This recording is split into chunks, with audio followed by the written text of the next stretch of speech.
Well, Bob, you've been my teacher since I was in seminary about 20 years ago, maybe even more than that, but who's counting, right? I don't count those kinds of things anymore. But you became my teacher through your book, Invitation to a Journey, and then after that, we met at a couple of speaking engagements where we were presenting together, and then finally, as we founded the Transforming Center, you became a teacher here through your writings and also when you come to be with us and teach us. So we're very grateful for that. And I wondered if you'd be willing to comment on what you see the role of the Transforming Center in the field of formation these days. What do you see as the contribution that the Transforming Center is making in the field and in the work of spiritual transformation? I think what sets you apart from others is your focus on Christian leadership. That, I've been part of teaching in different kind of spiritual programs, which are usually tend to be designed for the spirituality of the individuals there. And I think your focus on nurturing the spiritual life of leaders is crucial in these days. And so I think you're doing, I don't know everything that's going on out there, but from my perspective, you are doing an essential work and a very necessary work and doing it very well. Thank you. One of the things that we feel strongly about is that when we strengthen the souls of leaders, we strengthen the soul of the church. Mm-hmm. Do you see that as a worthy way of going about strengthening the church as it exists today? Oh, yeah. I mean, if the pastor or the leader of the church or the Christian organization is not on a serious spiritual journey themselves, how can you lead your people somewhere where you've never been? Amen. You can't do it just with the head knowledge.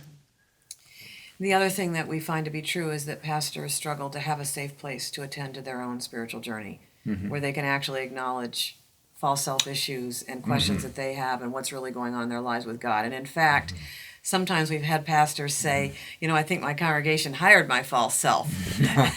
And probably they did. Yes, absolutely. Yeah. So when they start to get on a real spiritual journey and God begins to peel away the layers of the false self, they're not even sure how to talk about that or where to go to talk about that, because it could feel quite threatening, actually, to the congregation for them to come back and to say, well, you know what, that person that you hired, that's not really me. So we feel like one of the functions of the Transforming Center is just to give pastors a safe place outside of their ministry context to pay attention to what's really true for them in God's presence.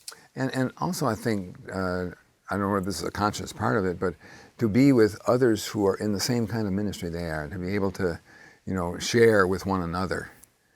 I think that's really important. Yes, it is part of why we do it for leaders. We do really focus on leaders because we want people to be with people who are encountering the same kinds of things that they're encountering.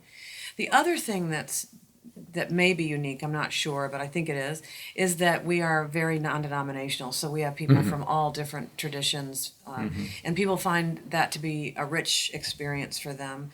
And I don't know, how do you respond to the idea of getting sort of outside of your silo, getting outside of your tradition to worship and to share and to grow with people who are from a different tradition than you are? I think it's a marvelous way to expand horizons and perspectives.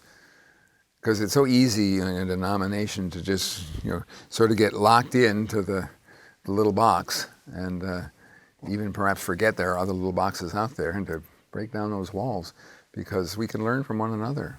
And we can actually become quite dismissive of each other. Oh, yeah. If we don't get to know each other on the level of soul and spirit, and find out that perhaps that denomination or that tradition over there that I've diminished in some way in my own life, they really are seeking God over there. They really are trying to please Jesus. They really are trying to grow.